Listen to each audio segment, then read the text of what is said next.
Hi there guys, it's the Ultra Wide guy coming at you with a little video concept that I've come up after playing a little bit of the medium and seeing how poorly the game ran in its dual reality gameplay setup. I wanted to look at, just how difficult is it to render two game worlds at the same time, and is it because the medium's concept is so difficult to run on PC hardware, or is it potentially the technical independence of the engine, or a lack of, I don't like to criticise developers, but a lack of technical ability on the developers' side to make the game adequately run, given the dual reality setup that it uses.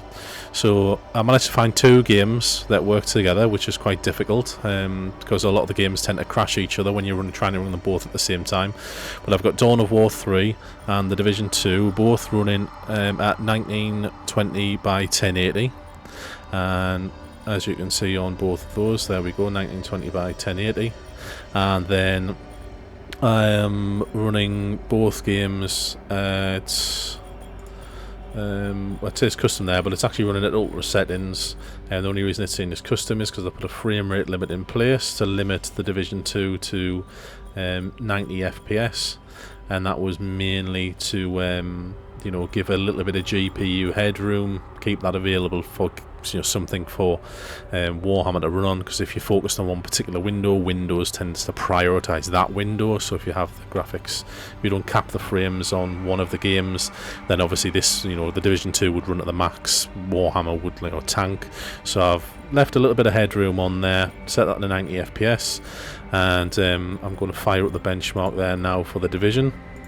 I'll let that load to 100%, and then I'll quickly switch across to Dawn of War, and then set that one away, because obviously I want to get this set up and going first, then go across and get that one going. So that's going there now.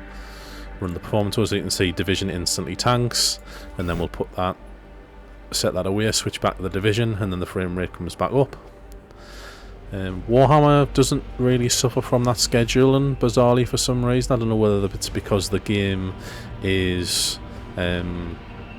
a lot less intensive than what the Division 2 is, which is obviously possibly thought. Ideally, in an ideal world, I'd like to test two versions of the Division, or say the Division and Ghost Recon run at the same time, but that's not possible with Uplay.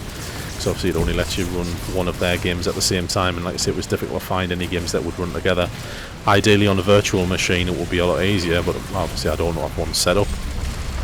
But as you can see, Division 2 is running quite happily at 93 FPS, using about 50 to 60% of GPU load, and Dawn of War 3 is obviously, as you can see, running along quite happily as well.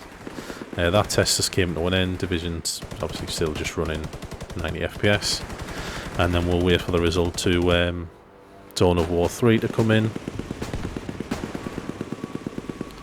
When it decides it wants to 76 FPS. So yeah, interesting result. So if you like this video, toss us a like, raises some interesting questions, maybe leave some comments down below as to what your thoughts are about this, because I thought it was very interesting. But yeah, thanks for watching. Subscribe, like, do all the usual stuff, and yeah, hope you guys have a good day. Thanks, bye bye now.